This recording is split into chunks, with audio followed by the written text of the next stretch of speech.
2026 வருடம் எந்தெந்த ராசிகளுக்கு ஒரு முதல் தரமான ஜாக்பாட் அப்படின்னு நம்ம பார்த்தோம்னா, முதலில் வரக்கூடியது மிதுன ராசி.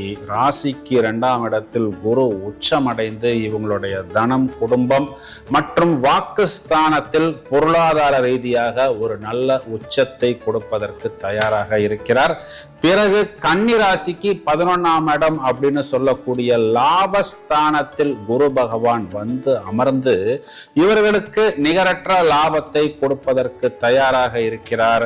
விருச்சிக ராசிக்கு குரு பகவான் 9ஆம் இடத்தில் உச்சமடைந்து விசேஷ பார்வையாக ராசியை பார்க்க இருப்பதனால் குறிப்பாக அதிர்ஷ்டங்களை வாரி வழங்குவதற்கு தயாராக இருக்கிறார். ஒரு வெளிநாட்டு வேலை வாய்ப்பு, குடும்பத்தில் சுபகாரியங்கள், இப்படியெல்லாம் ராஜயோகத்தை கொடுக்க போகிறார்.